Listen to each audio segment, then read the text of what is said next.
So we all know Deontay Wilder lost to Tyson Fury. He fired Mark Breland. At least that's the rumor out there. So I wanted to think about, well, if I was Wilder's coach right now, his trainer, what will we do? What will we do next, right? Where do we go from here?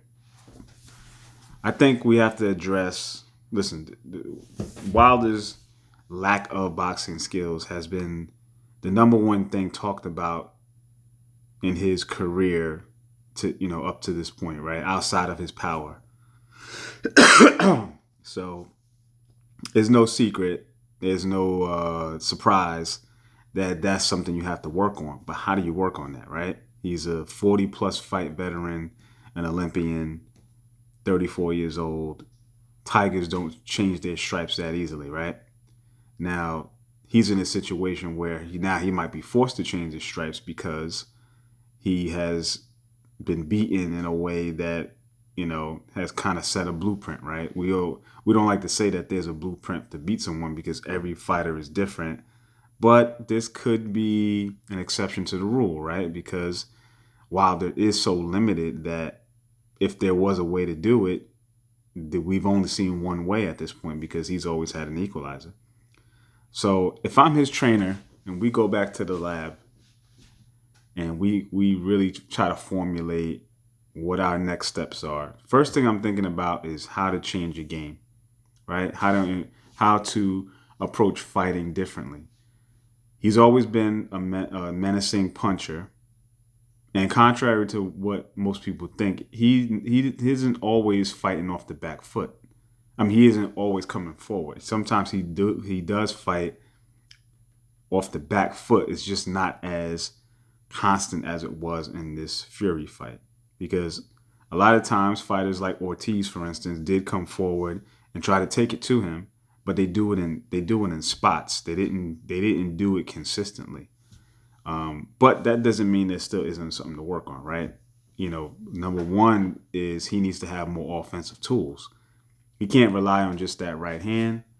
He's got to have a jab, which I think I've seen a good, slow progression of, like, as he did throw some jabs to Fury's body a lot, and I like that. That's a good tactic for a big guy to throw a jab to the body to keep another guy off you, right?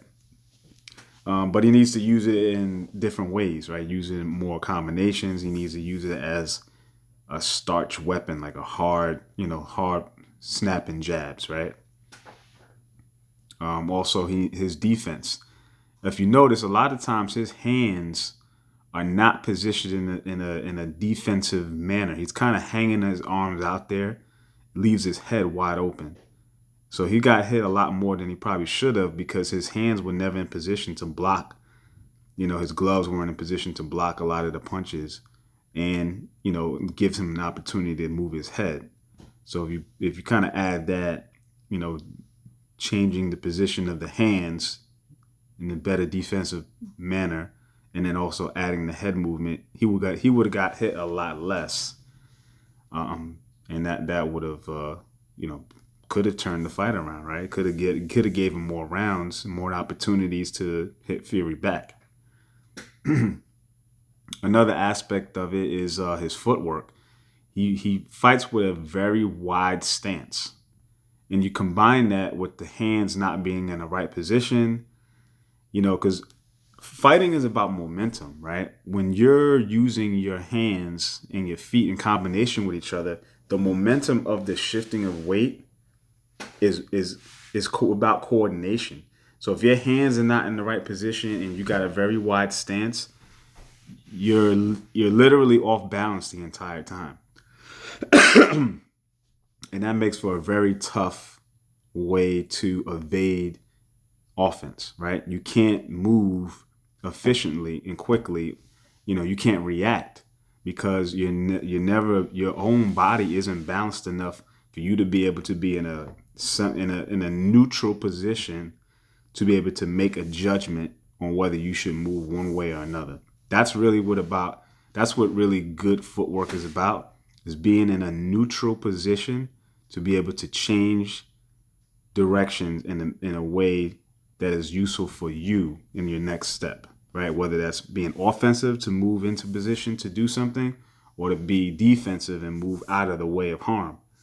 If you're not able to do that because you're too wide of a stance, which in most cases meaning you're ready to sit down on your punches and throw offense, then you can't move. You're kind of sitting duck full offense in return. And then conversely, if your feet are too narrow, you're not in a position to really throw punches because you don't have a strong base.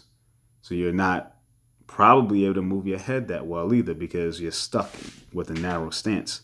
The minute you throw your center of gravity one way or another, your feet can't support you. So these are things that you really have to look at when you're the trainer and try to help a guy, get better at his craft. So outside of his fighting style and his techniques, etc., the question of do you get a third fight with Fury, right? There's two sides to that coin, right? First side is it's a money fight, so you can't avoid, the acknowledgement that, yes, that's the biggest money fight to be made, right? And you have a rematch clause. We all have heard of that at this point.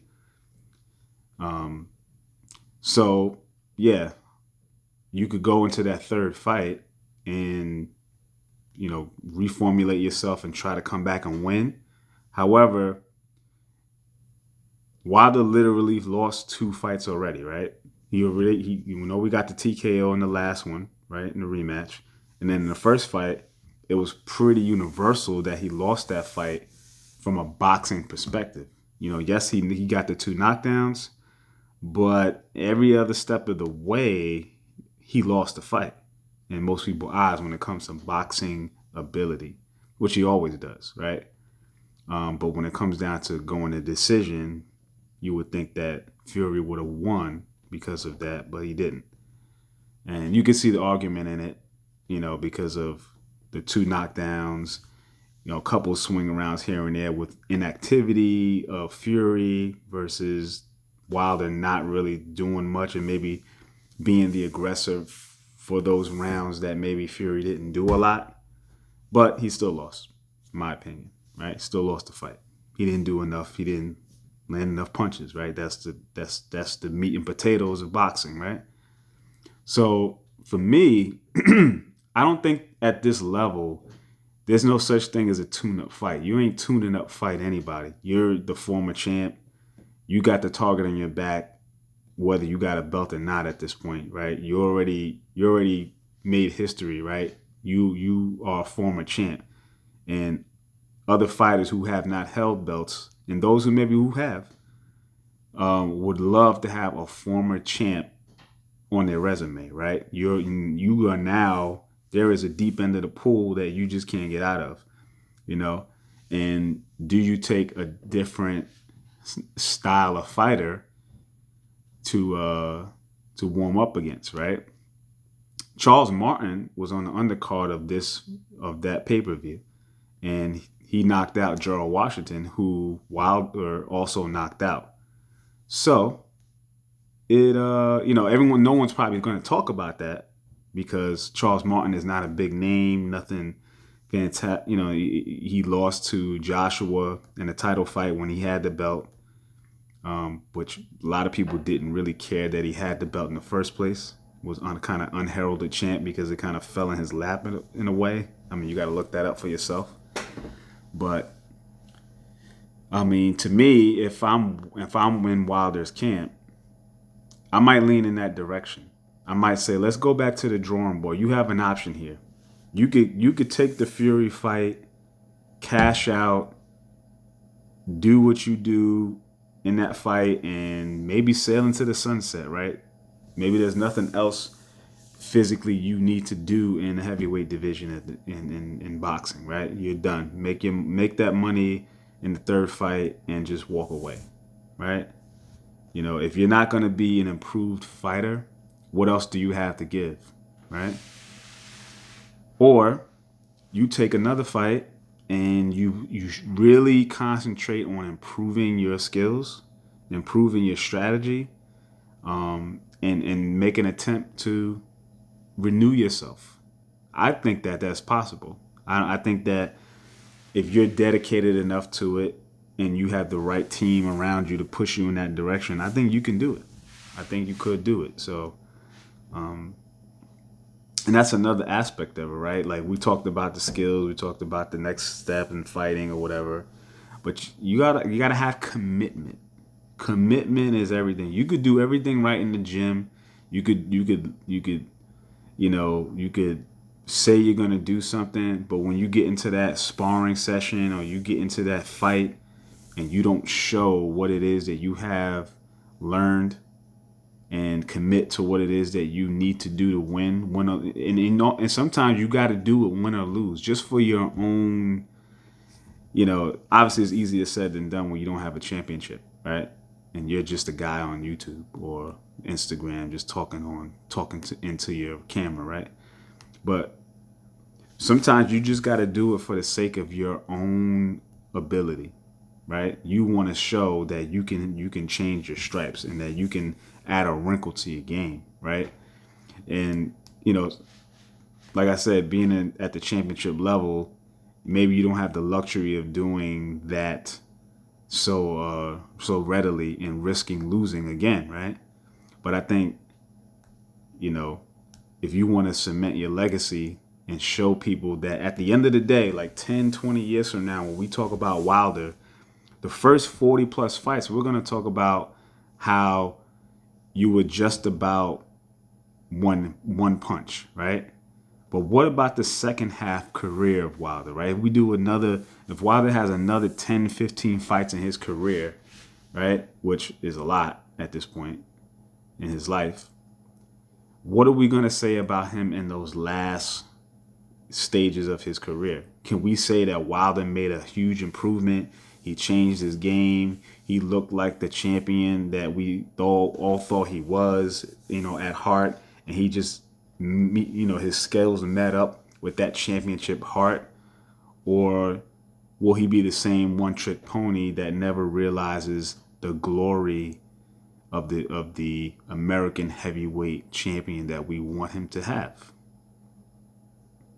Choice is up to him. That's my thoughts, guys. What you think? Peace.